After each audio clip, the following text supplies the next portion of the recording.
और उपचुनाव जीतने के बाद प्रशांत किशोर ने न्यूज 18 से एक्सक्लूसिव बातचीत भी की। प्रशांत किशोर ने कहा, किला किसी का नहीं होता है, किला जनता का होता है। सम्राट चौधरी को लेकर लोगों में गुस्सा था और इसलिए लोगों ने बीजेपी को हराया। प्रशांत किशोर ने इस चुनाव को रेफरेंडम के तौर पर बताया है। प्रशांत किशोर ने कहा कि लोग सरकार के खिलाफ हैं। प्रशांत किशोर ने कहा उन्होंने वादा किया था कि घुसखोरी खत्म करेंगे, जिनके अच्छे बच्चे स्कूल में नहीं पढ़ पाते हैं उनके लिए व्यवस्था करेंगे। बांकीपुर विधानसभा के लिए ब्लूप्रिंट बनेगा। प्रशांत किशोर ने कहा कि वो विपक्ष का चेहरा नहीं बनेंगे, बिहार को हर आदमी का चेहरा बनेंगे। जो लोगों के भविष्य के लिए बात करेगा उन लोगों का चेहरा बनेंगे। कई राज्यों में दूसरे के सरकार बनाने और मुख्यमंत्री बनाने में मदद करने वाले प्रशांत किशोर अब खुद विधायक बन गए हैं। प्रशांत जी, आप बांकीपुर से विधायक बन गए हैं और आपने बीजेपी के गढ़ में सेंध लगा दिया है। बीजेपी ने अपना किला खुद ही तोड़ा है, गलत निर्णयों से, गलत व्यक्ति को बिहार में मुख्यमंत्री बनाकर, अपना राजनीतिक अहंकार दिखाकर और कहीं ना कहीं जनता को टेकन फॉर ग्रांटेड लेकर। कौन ऐसा फैक्टर रहा जिसकी वजह से प्रशांत किशोर को लोगों ने चुन लिया और बीजेपी को ठुकरा दिया? बीजेपी को लोगों ने मैसेज दिया है कि बीजेपी के नेतृत्व ने जिस सम्राट चौधरी को मुख्यमंत्री बनाया है उनके चाल चरित्र चेहरा को बिहार की जनता मुख्यमंत्री के तौर पर स्वीकार्य नहीं करती है। इस मैसेज को दिया है बांकीपुर की जनता के माध्यम से, बिहार की जनता ने दिया है। दूसरा, मुझे लगता है कि जो भाजपा का राजनीतिक अहंकार है, जहाँ उन लोगों को ये लगता है कि हम काम करें न करें, सिर्फ और सिर्फ मोदी जी के चेहरे पे या लालू जी के डर से लोग वोट हमको देते रहेंगे, तो उनको ये समझना चाहिए कि जनता के पास अगर विकल्प मिल जाए तो 1 मिनट भी नहीं लगेगा, आपको हटा देंगे। और तीसरी बात कि ये इस तरह के बयान देना कि हम कुत्ता बिल्ली को भी खड़ा कर देंगे तो चुनाव जीत जाएगा, कहीं ना कहीं जनता के स्वाभिमान को बात लगी है और इसलिए घर घर से इनके खिलाफ वोट पड़ा है। इस चुनाव में जेएनजी का साथ मिला है आपको? नहीं, साथ तो मिला है, वोट कितना मिला मैं ये नहीं जानता हूँ, क्योंकि बहुत वोटिंग परसेंटेज में उनकी भूमिका मुझे दिखी नहीं, लेकिन साथ तो जरूर मिला है। एक सेंटिमेंटल जो जंतर मंतर पर हुआ या पटना में भी जो लाठीचार्ज चली या जो ओवरऑल देश में माहौल है उसका असर तो पड़ता ही है, लेकिन किसी जेएनजी ग्रुप के वोट से जीते हैं या हारे हैं ऐसी बात नहीं। प्रशांत किशोर का रोड मैप क्या है बांकीपुर को लेकर? बांकीपुर का रोड मैप को लेकर बिल्कुल क्लियर है। 3-4 बातें जो मैंने बताई है कि विधायक और विधायकी से जुड़े हुए मामलों में बांकीपुर में अब भ्रष्टाचार नहीं होगा, 1 पैसे का भी भ्रष्टाचार नहीं होने दिया जाएगा। दूसरी बात, विधायक के तौर पर, जनप्रतिनिधि के तौर पर मेरे आचार विचार व्यवहार से बांकीपुर के लोगों को शर्मिंदगी नहीं होगी। तीसरी बात मैंने कही है कि बांकीपुर में जो सबसे पहले मेरी प्राथमिकता है कि यहाँ पर शिक्षा की व्यवस्था को सुधारा जाए और जो खासकर गरीब इलाके हैं बांकीपुर में, बांकीपुर है पॉश एरिया दिखता है लेकिन 60% से ज़्यादा लोग झुग्गी झोपड़ियों में, स्लम्स में रहते हैं। तो मैंने उनको ये वादा किया है कि साल भर के अंदर अगर उनके इलाके के सरकारी विद्यालयों में गुणात्मक सुधार नहीं होगा तो उनके बच्चों को अंग्रेजी स्कूल में, प्राइवेट स्कूल में पढ़ाने की जिम्मेवारी हमारी होगी। ये बात मैंने वादा किया है और इसको करके दिखाएंगे।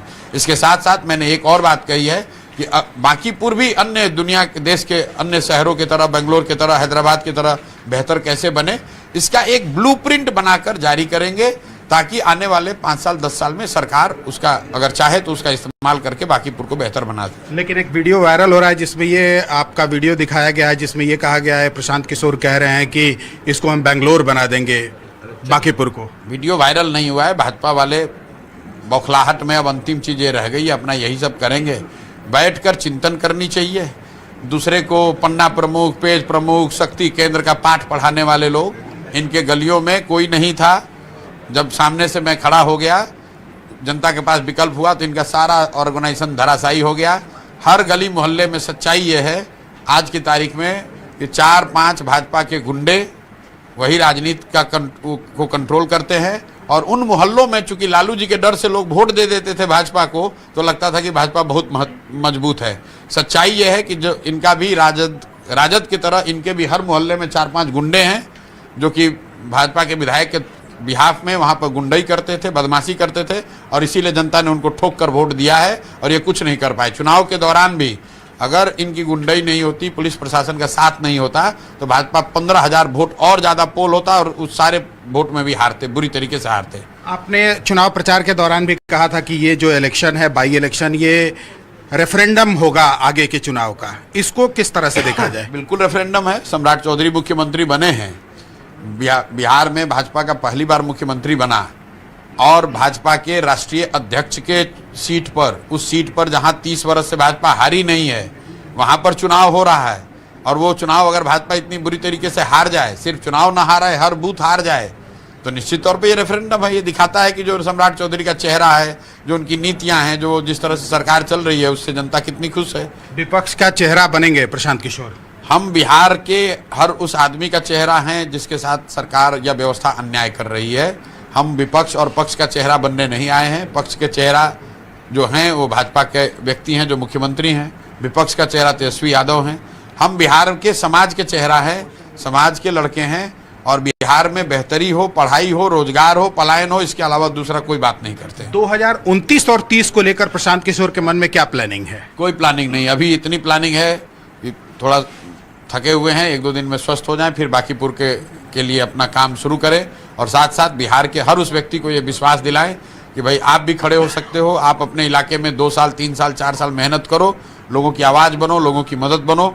लोग जाति, धर्म, दल और नेता से ऊपर उठकर आपको वोट करेंगे। एक चीज देखा गया कि इसमें जो वोट मिला है वो सभी जातियों का मिला है। क्या लगता है इसमें जाति का बंधन टूटा है प्रशांत किशोर की वजह से? भाई मैंने पीछे भी बार बार कहा है कि अगर कोई विषय, अगर कोई घटना, अगर कोई चेहरा, अगर कोई व्यक्ति समाज के इमेजिनेशन को कैप्चर कर ले, तो बिहार में हर 5 वर्ष 10 वर्ष में लोग जातियों से ऊपर उठकर वोट करते रहे हैं। लोगों ने इंदिरा गांधी के मरने के बाद कांग्रेस को वोट किया, लोगों ने बोफोर्स के नाम पर बीपी सिंह को वोट किया, लोगों ने मोदी के चेहरे पर 14 में वोट किया, लोगों ने पुलवामा के नाम पर, राष्ट्रवाद के नाम पर वोट किया, लोगों ने अभी आज बांकीपुर में प्रशांत किशोर के नाम पर वोट दिया है।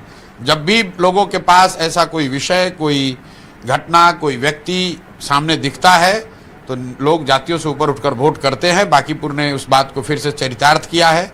और बिहार के अन्य हिस्सों के लोगों को भी मैं आग्रह करूंगा कि आप देखिए, अपने समाज से जो सबसे अच्छा व्यक्ति आपको लगे उसको आगे बढ़ाइए, उसको मजबूत कीजिए। जब अच्छा आदमी जीतेगा तभी आपका और आपके बच्चों का भला होगा। जो आदमी गलत है वो गलत है, चाहे वो हरा गमछा पहन कर आए या भगवा गमछा पहन कर आए, पीला गमछा पहन कर आए या नीला गमछा ओढ़ कर आए। आदमी जो गलत है वो गलत ही है। बिहार को सुधरना है तो अच्छे आदमी को जीतना होगा। अच्छे लोग जीतेंगे, किसी दल से जीते, किसी विचारधारा के हों, उससे सुधार होगा। आप 2 लोगों पर हमेशा सवाल बिहार में खड़ा करते रहे, एक तरफ सम्राट चौधरी, दूसरी तरफ तेजस्वी यादव। दोनों में अगर किसी एक को चुनना होगा तो आप किसको चुनिएगा? किसी को नहीं चुनेंगे। चुनना होता तो उनके साथ होते। मतलब एक आदमी 7वां फेल है, एक आदमी 9वां फेल है, एक आदमी 7 लोगों की हत्या में जेल काट कर आया है, एक आदमी जंगल राज का सिंबल है। किसको चुनिएगा और क्यों चुने?